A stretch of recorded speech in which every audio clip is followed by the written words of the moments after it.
My name's Travis. I'm 35 and I've been married to Natalie for what feels like my entire adult life since I was 18. We have a daughter together, Addison, who just turned 16.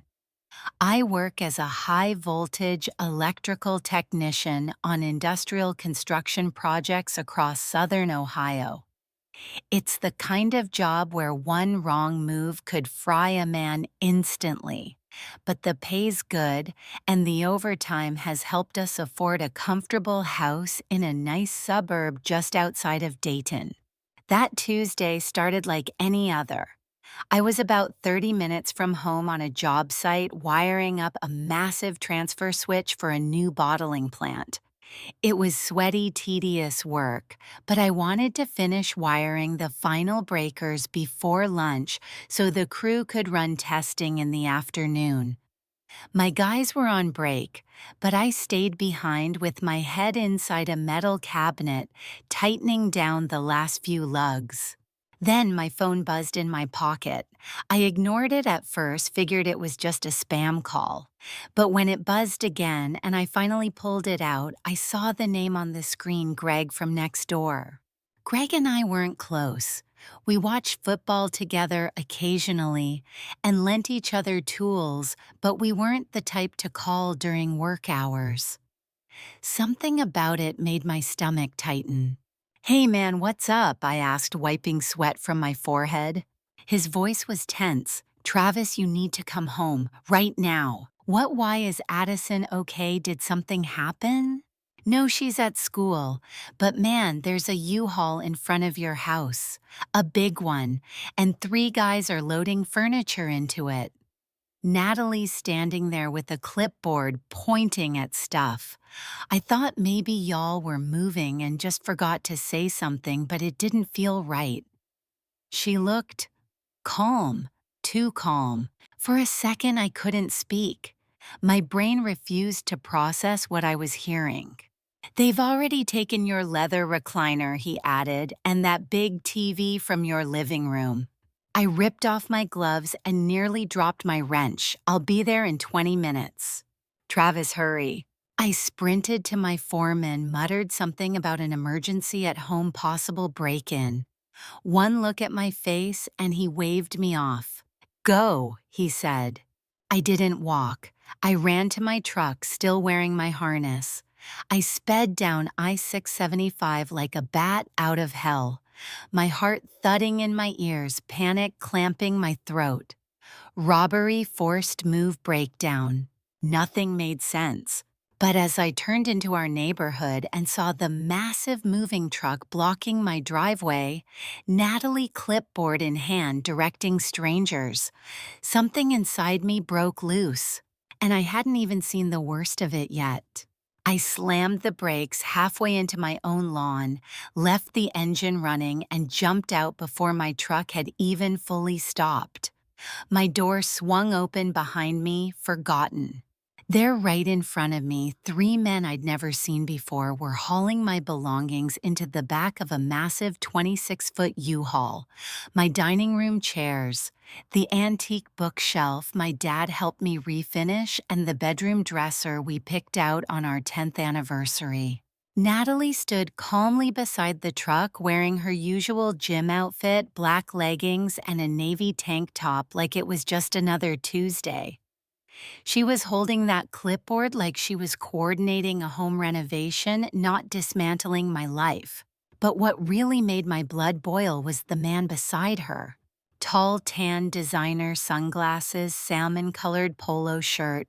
He looked like he belonged in a golf commercial, not on my driveway, giving orders to hired movers. And that's exactly what he was doing. Hands on hips, chin high, like he owned the damn place. I stormed across the grass and got up in his face. "What the hell do you think you're doing?" I demanded, every inch of me shaking. He didn't even flinch, barely spared me a glance. "Mind your business, man." That's when something snapped. I didn't think. My fist moved before my brain caught up. I punched him square in the jaw, hard enough to send a jolt through my entire arm. He dropped like a rock, sunglasses flying, blood already dribbling from his bottom lip. I followed him to the ground, shouting, "You think you can walk onto my property and steal my things? You don't even know me." I hit him again and again. The movers stood frozen like extras on a bad daytime soap, unsure if they should intervene or call their boss. Still gripping his shirt, I yanked out my phone with my free hand and called 911. "There's a robbery at my address," I panted. "I've got one of the intruders detained. Send officers." As I hung up, I heard a shriek behind me.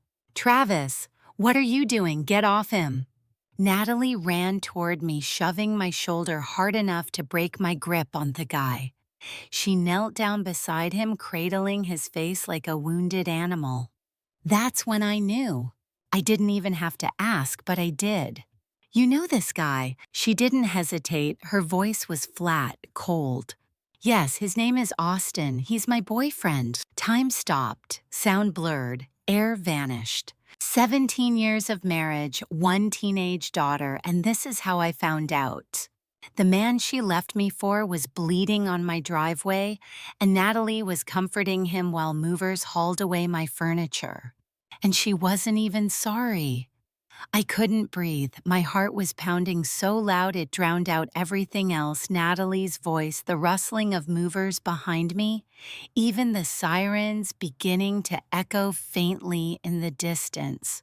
She was still crouched beside Austin, her boyfriend dabbing blood from his nose with the sleeve of her hoodie. I could barely process it. "You're my wife," I said hoarsely, rage pulsing beneath the surface. "And you're here moving our furniture with him." Natalie stood up, brushing off her leggings like she hadn't just detonated my entire life. "I was going to call you after everything was moved. I didn't want a scene. Scene like this." My entire marriage collapsing on a Tuesday morning was just a logistical inconvenience. I looked at the U-Haul, then back at her. "You're taking half of everything without telling me." Before she could answer, the flashing lights of two police cruisers lit up the street.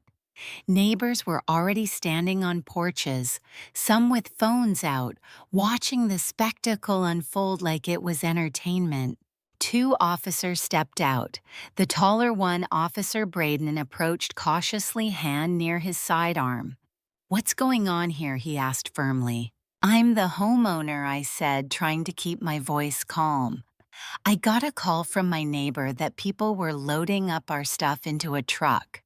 I come home and find this guy," I pointed to Austin, still crumpled on the driveway, directing movers like he owns the place. My wife never said anything about leaving. I didn't agree to any of this. The officer turned to Natalie. "Ma'am, is this your husband?" "Yes," she said, folding her arms. "And you're removing items from the property." "I'm taking my half," she said simply. The officer sighed. "Ma'am, you can't just remove shared property from the marital home without a court order. It doesn't matter whose name is on what, you need a judge to approve the division of assets." Natalie's expression shifted from annoyed to stunned. "What? That's ridiculous. Half of this stuff is mine." Maybe he said, "But without legal documentation, what you're doing could technically be classified as theft." She gaped at him. "This is my house too." "The law doesn't work that way, ma'am. You're welcome to gather your personal belongings, clothes, toiletries, things clearly belonging to you, but the rest stays until it's sorted out legally." Austin finally spoke up, voice nasal from his busted nose. "Babe, let's just go. We'll figure it out later." I lunged toward him again, fists clenched, but Officer Braden stepped between us fast. "One more move like that, and you're going in cuffs too," he warned. I stopped, breathing hard. The other officer approached the movers, who had been standing silently the whole time like they were waiting for popcorn. "Unload the truck. Put everything back inside." They glanced at each other, shrugged, and got to work. Natalie glared at me, face red with rage. "This isn't over," she hissed. I looked at her squarely. "No," I said, "it's just getting started." Once the cops made sure Natalie only took what was legally hers, some clothes, personal items, a few things from her bathroom, they cleared the scene. One officer stayed behind to supervise the movers as they placed everything back exactly where it came from. I sat on the edge of the couch, now scratched from being hauled in and out, numb knuckles bruised and sore, the adrenaline finally leaving my body. The wedding ring on my hand felt radioactive. I yanked it off and dropped it on the coffee table like it had betrayed me too. That's where I was when Addison walked through the front door, backpack slung over one shoulder, earbuds still in. She froze in the entryway, eyes sweeping across the room, furniture out of place, blood speckled faintly on the rug, my hands swollen, her mother's absence loud. "Dad, why are you home? What happened?" I motioned to the couch beside me. "Come sit down, we need to talk." She looked wary but obeyed, sitting stiffly at the edge of the cushion. "Addie, your mom left today." She blinked. "What?" "She's seeing someone else. And she tried to move out, tried to take half our stuff without telling me." I waited for a reaction, shock, anger, confusion. What I didn't expect was a small, almost indifferent nod. "Oh, you mean Austin?" My stomach dropped like a stone. You knew it." She avoided my eyes, started picking at her thumbnail. "Yeah, Mom told me a while ago." "How long ago?" "I don't know, like 6 months. He's her old college boyfriend. They reconnected online last year." I couldn't breathe. Each word was a blade. "She says they were meant to be together." Addison continued, her tone detached. "That you were a good guy, stable, but he was the love of her life." "So I was just the placeholder?" I asked, voice hoarse. "An ATM, a backup plan." "She said you were reliable, that she married you because you'd always be there." I was shaking. My daughter, my flesh and blood, had known for half a year, and she never said a word, not even a warning. "And you were okay with that?" Addison shrugged. She said it would have been better if she'd married Austin in the first place, that I would have been his kid, that it would have been perfect. I stared at her, my child, the one I built a life around. "Who else knows?" I asked. She hesitated. "Grandma and Grandpa. Mom told them everything. They've never really liked you anyway. They thought Mom could do better." That was the final blow. 17 years of family dinners, replacing their water heater, helping them move twice, driving them to medical appointments. And they never thought I was enough. I laughed, a bitter, empty sound. Addison finally looked concerned. "Dad, are you okay?" I looked her in the eye and smiled. It was the kind of smile that didn't reach the heart. "I am going to be just fine." "Because, in that moment, something shifted. They wanted a life without me. I'd give it to them. I didn't sleep that night. I sat in the living room, surrounded by furniture that now felt foreign, memories now stained. The TV was off, the room was dark, and my thoughts were razor sharp. By sunrise, I had a plan. My first stop was a small brick office on Franklin Avenue. On the glass door, Holton Park's family law. Inside sat Marcus Holt, the kind of divorce attorney people hired when they wanted to win, not just walk away. We'd played football together in high school. Years later, I rewired his house as a favor when his fuse box melted during a storm. I walked in without an appointment. The receptionist barely had time to greet me before Marcus came out of his office, took one look at me, and waved me in. "Travis, what the hell happened to you?" he asked, already closing the door behind us. I told him everything from the U-Haul to the affair, the cops, and my daughter's betrayal. When I finished, he was already flipping through files on his desk. We can file today. Emergency petition. Will freeze assets, prevent her from moving anything else. I want the bare minimum given to her, I said. Nothing extra, just what's legally required, and I want the house, the truck, and my retirement protected. Marcus nodded. Consider it done. What about custody? I hesitated. Let her have Addison. Marcus raised an eyebrow. You sure? She picked a side. I'm done trying to prove I'm worthy to people who think I'm disposable. You'll still have to pay child support. Fine, whatever the law says, but not $1 more. After signing the paperwork, I drove to our bank. Brenda the teller smiled when she saw me until she read the balance on the joint account. I need to withdraw, I said, sliding her my ID.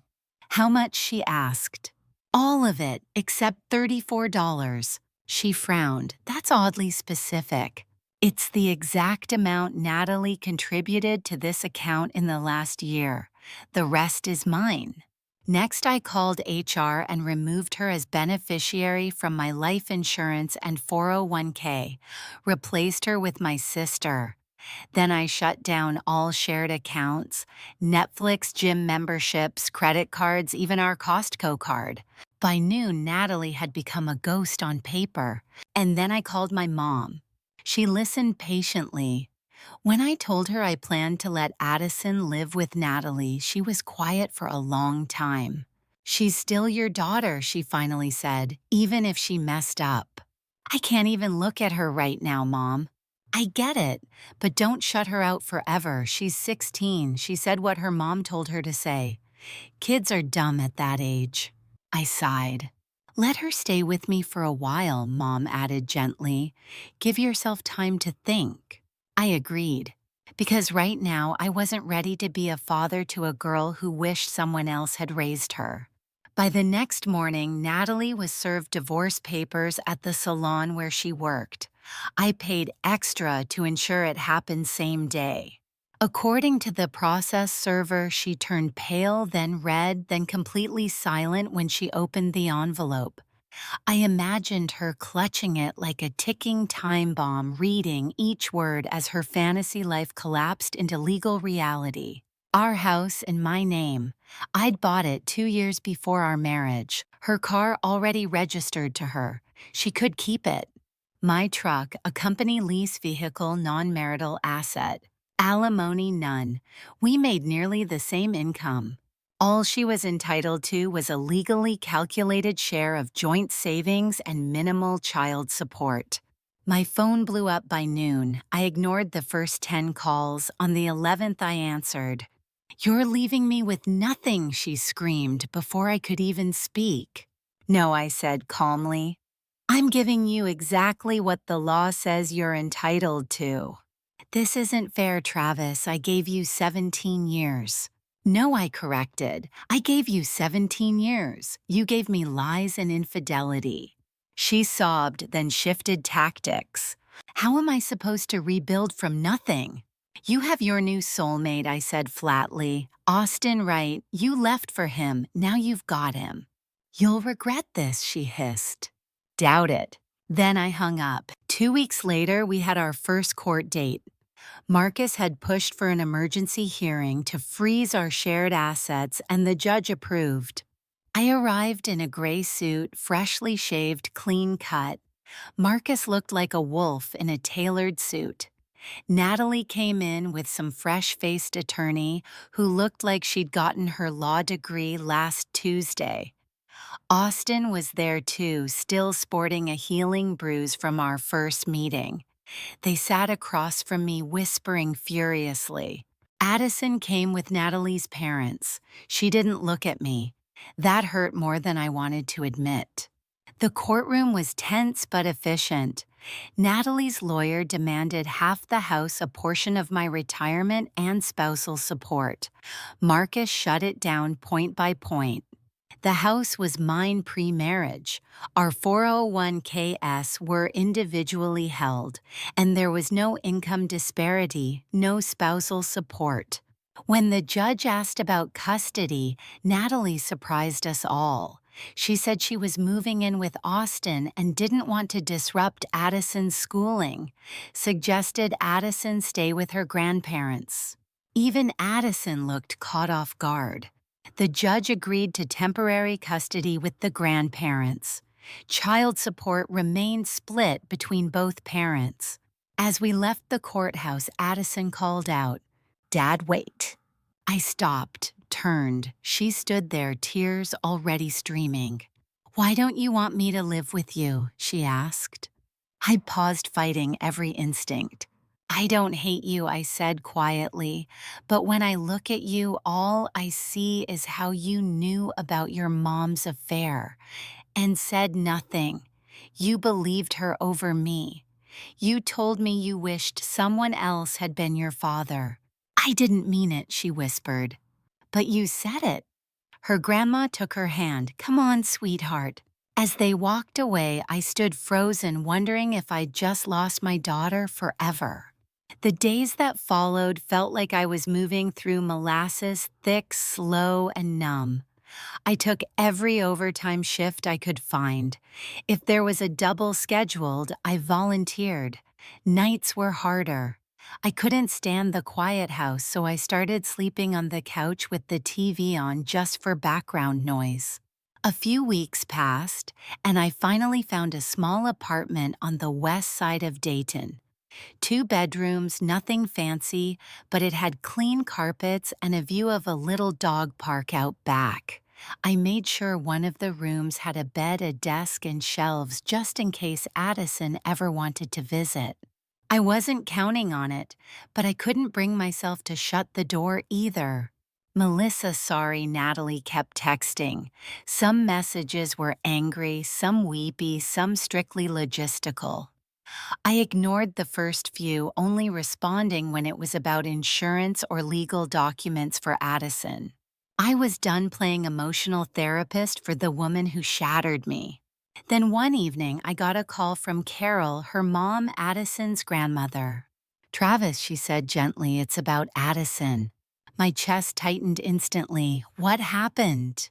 "She's not doing well. She's barely eating, her grades are slipping, she won't talk to us. She's just fading." I sighed, rubbing my forehead. "She's the one who turned her back on me, Carol. She told me I was a placeholder, that she wished Austin was her dad." There was silence on the line.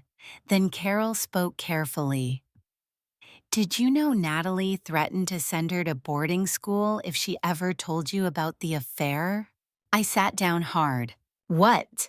"She told Addison she'd ruin her life, said if she spoke up she'd lose her friends, her school, everything. That it'd be her fault if things fell apart." I couldn't respond. My jaw clenched, my fists curled involuntarily. "I'm not defending what Addison did," Carol continued. "But I think you should know. She was scared and manipulated, and now she feels like she lost both parents." There was a long pause.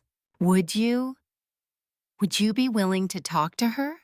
she asked. "Just talk. I think she needs to hear from you that you don't hate her." I nodded slowly, even though she couldn't see me. "I'll come by tomorrow after work." The next day, I parked in front of Carol and Bill's house. Addison was sitting on the porch, looking smaller than I remembered. Pale, her eyes rimmed with shadows. Her hair, usually braided or straightened, was pulled back in a careless bun. She stood up but didn't say anything. "Your grandma called me," I said. She nodded, looking down. "She said you're not doing too great." "I'm fine," she mumbled. I sat on the porch steps and patted the spot beside me. After a moment, she sat down. "Your mom threatened you?" I asked. She nodded again, tears beginning to pool. "She said she'd send me away, said I'd ruin everything, that I'd make her life hell if I told you." I was scared and ashamed. We sat in silence for a long moment. Then she whispered, "I miss you, Dad." I swallowed hard. "I miss you too, Addie." And just like that, she broke, sobbing uncontrollably, head against my shoulder, clinging to me like a little girl again. I held her, letting her cry it all out. And for the first time in weeks, I felt like I could finally breathe again. Addison stayed curled against me for a long time, hiccuping between sobs. When she finally pulled away, her face was streaked with tears, but her expression was clearer than it had been in weeks. "I never really wanted Austin to be my dad," she said quietly. I don't know. Mom kept talking about him like he was magic, like we were going to live in a movie or something. "Life's not a fairy tale, kiddo," I said, voice low. "There are no perfect endings, just people doing their best." She nodded slowly. "I know that now." We sat together on the porch until the sun dipped behind the trees.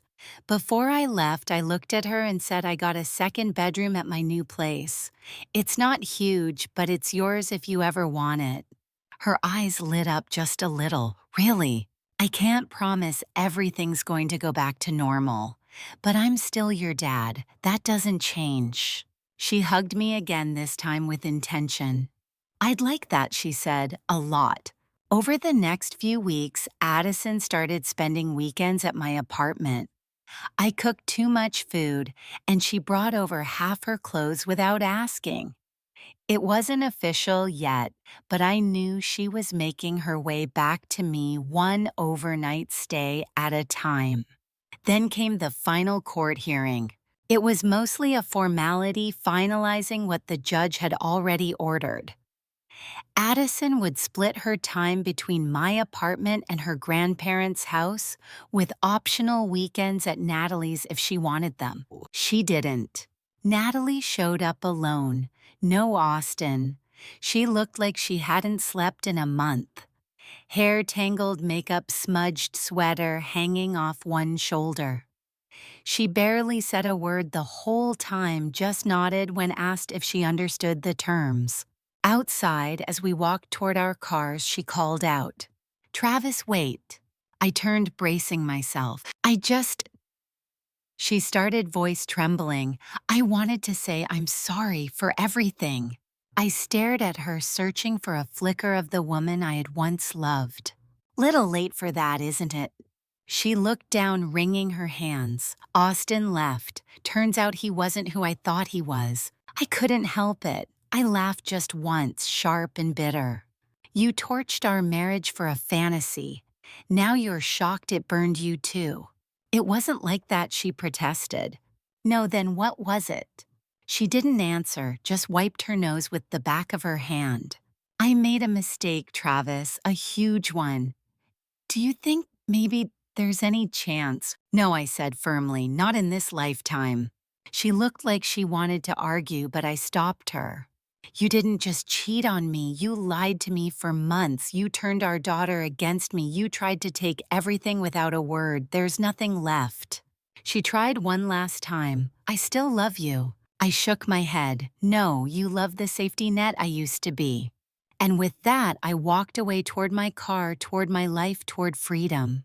6 months later, life didn't look anything like it used to, but in many ways it looked better. I'd been promoted to crew chief at the electrical firm. I oversaw 2 teams, now managing commercial installs across Dayton and Columbus. The money was better, and for the first time in years, I actually had weekends off. Addison moved in with me full-time a couple months back. At first, she still carried a quiet guilt, tiptoeing around me like she was waiting for the other shoe to drop. But we talked, really talked, about her mom, about what happened, about pain, forgiveness, and what trust has to be built on. We even started doing Saturday morning breakfast runs, just the two of us, pancakes and too much coffee. Slowly, she was healing.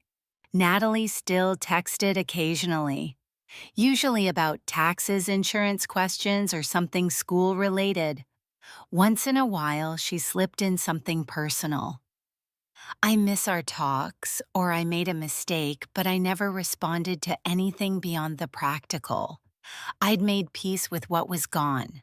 I was seeing someone new, Jessica, a project manager from a construction firm we partnered with. We met on site when I used outdated blueprints, and she calmly, confidently corrected me in front of the whole crew. I was pissed at first, but she was right. She's sharp, takes no crap, and calls me out when I retreat emotionally. She's also been divorced, so she understands the layers of scars people carry. We're taking things slow. Addison likes her, which I never take for granted.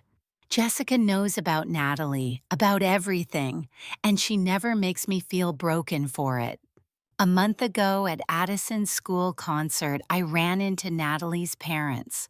For the first time in forever, her dad shook my hand and said, "You're a good father, Travis. Better than we gave you credit for." It wasn't an apology, but it was something. As for Austin, last I heard he violated a restraining order after things turned violent with Natalie. She ended up in the ER. He did a stint in county jail. Karma has a long memory, apparently. Do I feel sorry for her? I don't know. I wouldn't wish abuse on anyone, but I also can't forget how she burned our life down and tried to blame me for the smoke. Addison doesn't see her often anymore. They do lunch once or twice a month. I don't interfere, I just let it be. Last week, as we were making dinner, Addison asked, "Do you ever miss Mom?" I thought about it, slicing onions. I missed the version of her I thought was real. But that person didn't exist. She nodded slowly as if she understood something deeper than I could explain. And that's the thing. This isn't some story with a perfect bow. There's no fairy tale ending. Just a man who walked through fire, rebuilt himself, and learned that sometimes the kindest thing you can do is walk away and never look back. I'm not bitter. I'm just free. And for the first time in my adult life, that's enough.